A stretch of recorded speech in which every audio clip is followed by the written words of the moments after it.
বলো না, আমাকে বলো না, কি দেখেছো বলো না, বলো। আমি এসব কি দেখলাম? আমি এসব কি দেখলাম, কেন দেখলাম? আমি তো কিছু বুঝতে পারছি না, কিছু বুঝতে পারছি না বিন্দি মাসি। পড়েছে তোমার, পড়েছে, হ্যাঁ পড়েছে। কি মনে পড়বে? কি মনে পড়ার কথা বলছেন আপনি? হ্যাঁ, কি মনে পড়বে আমার? তাহলে তুমি কি সব বললে? কি সব তুমি দেখেছো? দেখেছো বললে যে, কি দেখেছো? আমি দেখলাম ওই ছেলেটা আলপনার রং দিয়ে স্নিগ্ধাদিকে যখন সিঁদুর পড়ালো, স্নিগ্ধাদির সিঁথি রাঙিয়ে দিল, আমি দেখলাম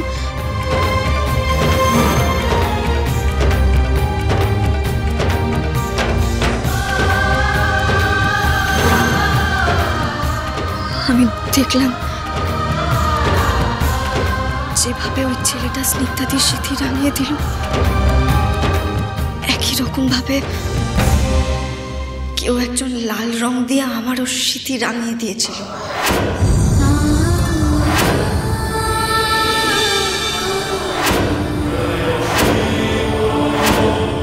এরকমই একটা মন্দির ছিল সেটা।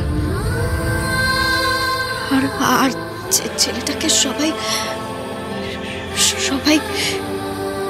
কিঞ্জল বলে ডাকছে।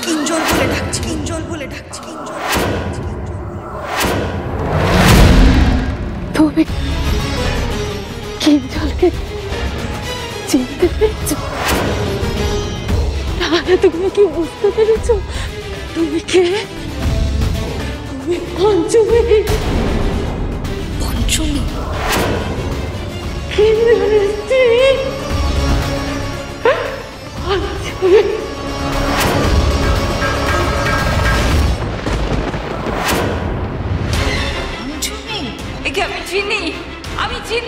আমি চিনি একে। কিছু বুঝতে পারছি না, সব কেমন যেন গুলিয়ে যাচ্ছে আমার। আমি কিছু বুঝতে পারছি না। বলো এসব কি বলছে? তাহলে কি আমি সত্যি পঞ্চমী ছিলাম? আমি কি এই বাড়ির বউ ছিলাম?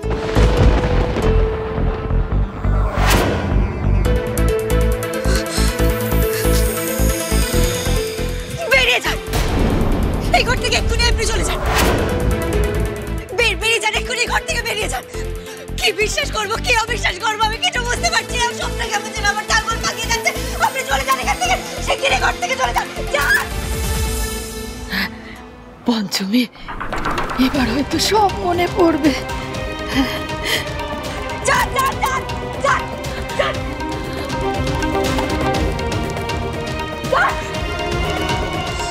ঘর থেকে চলে যান।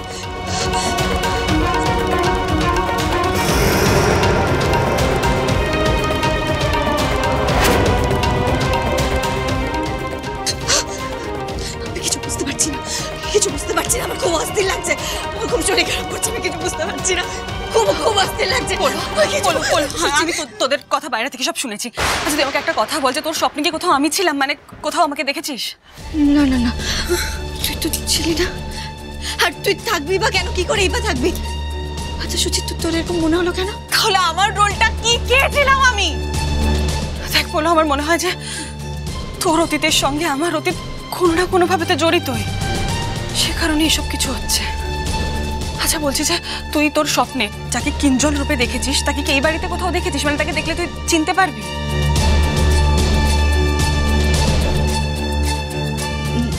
না, তাকে তো কোথাও দেখিনি এর আগে।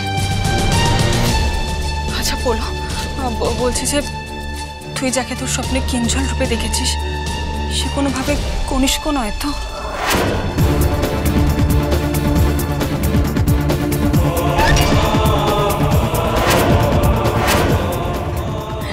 না, সে কনিষ্ক কেন হবে? কনিষ্ক ছিল না। দেখ, আমার মনে হয় পঞ্চমী, মানে পৌলমী হয়ে তুই এই জন্মে জন্মেছিস, তাহলেও তো তোর স্বামী মানে কিঞ্জল এ বাড়িতে কোথাও নেই, তাই তো? তাহলে তোকে তোর পূর্ব জন্মের কথা মনে করতে গেলে তোকে জানতে হবে তোর স্বামী মানে কিঞ্জল এই জন্মে কোথাও জন্মেছে কিনা, বা জন্মালেও কি রূপে জন্মেছে, কি পরিচয়ে জন্মেছে। দেখ, এটা তো নিশ্চিত যে সে কোনোভাবেই কনিষ্ক নয়। বলো, তুই আমাকে কথা দে, তুই কোনোভাবে কনিষ্কর সঙ্গে নিজেকে জড়াবি না, কথা দে আমাকে। মানে? বলো, কনিষ্ক কিন্তু আমার, তুই তোর কিঞ্জলকে খুঁজে নে। সুচি, তুই আবার এরকম কথা বলছিস? আমি তো এর আগে বহুবার তোকে বলেছি আমার সাথে কনিষ্কর কোনো রকম কোনো সম্পর্ক নেই। তুই ওকে নিয়ে যা ভাবার ভাব, আমি তো ভাবছি অন্য কথা।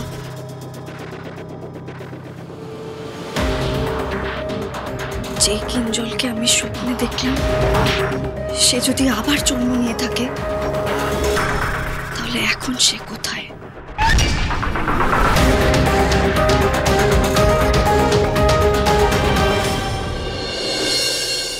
আসুন অফিসার, আসুন। জেঠিমুন। Officer, arrest this boy. এই শীতল প্রিন্ট। বাবা বাবা প্লিজ এটা করো না তুমি, বাবা প্লিজ এটা করো না, কেউ আমার কথা শুনে না। আচ্ছা আমি কথা দিচ্ছি ও আর এখানে কোনোদিন আসবে না। আপনারা দাঁড়িয়ে রইলেন কেন? Arrest him right now. Please কেউ তো ওর কথাটা শোনো, ওর কথা শোনো, ওকে নিয়ে যাও না। অন্তর, না না না না, ওকে ছেড়ে দাও। অন্তর, করছো কি? করছো কি তুমি? তোমার কি বোধ বুদ্ধি লোপ পেলো? অচেনা অজানা ছেলে তোমাকে সিঁদুর পরিয়েছে, তার জন্য তুমি এরকম করছো? অচেনা নয়, বাইরের কেউ নয়, অন্তর। আমি ভালোবাসি ওকে, অন্তরকে আমি অন্তর থেকে ভালোবাসি। স্নিগ্ধা, আমি জানতাম না তোমরা কেউ কোনোদিন আমাদের সম্পর্কটাকে মেনে নেবে না। আর বাবার কাছে যদি খবর পৌঁছতো, বাবা তো কবেই পুলিশের মাথাদের ধরে ওকে লকআপে ঢুকিয়ে দিত। শুধুমাত্র তোমাদের কথা ভেবে আমি এতদিন ওকে দূরে সরিয়ে রেখেছিলাম। লোকটা, তুমি ওকে বলে দাও ওর ওই চোখের জলে আমার মন গলবে না। ওকে আমরা যেখানে বিয়ে দেব ওকে সেখানে বিয়ে করতে হবে। না না না না না, এটা হতে পারে না, কিছুতেই না, কিছুতেই না। দিদি ভাই, স্নিগ্ধা যদি কিছু করে ফেলে ওকে আটকাবে।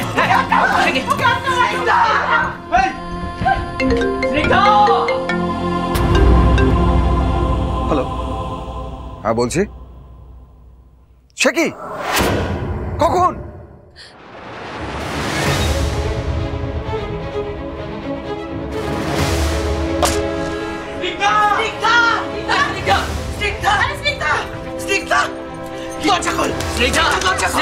দরজা খোল। বোনাসের সামনে আমার মুখে চুনকালি মাখিয়েছিস স্নিগ্ধা, তুই বেরিয়ে আয়, উত্তর দে। দাদা ভাই কি এভাবে বলো না, এভাবে বলো না, মেয়েটা যদি ভেতরে কিছু করে বসে। ও স্নিগ্ধা মা, স্নিগ্ধা মারে, দরজা খোল মা, আমি বকবো না, আর বেরিয়ে আয়। স্নিগ্ধা, আমরা কেউ তোকে কিচ্ছু বলবো না। স্নিগ্ধা, দরজা খোল। বৌদি, অনর্থ হয়ে গেছে, অনর্থ। কি হয়েছে বলো একটু। আশ্রম থেকে ফোন এসেছিল, গুরু মহারাজের ম্যাসিভ হার্ট অ্যাটাক হয়েছে। কি বলছিস নাকি? দুনিয়ার বাঁচবেন না দাদা। দিদি ভাই, এসব কি হচ্ছে আমাদের সাথে? ওই মেয়ে দুটো আমাদের বাড়িতে আসার পর থেকে আমাদের বাড়িতে অনর্থ ঘটছে। তোকে আমি কত করে বললাম যে ওই মেয়ে দুটোকে বাড়ি থেকে বার করে দে, তুই সেটা হতে দিলি না। তুই এই মুহূর্তে নিজে গিয়ে ওই মেয়ে দুটোকে বার করে দে। কিন্তু পৌলমীকে বের করে দিলে নাগমণি পাবো কি করে? আমি কি করবো এখন? পঞ্চমী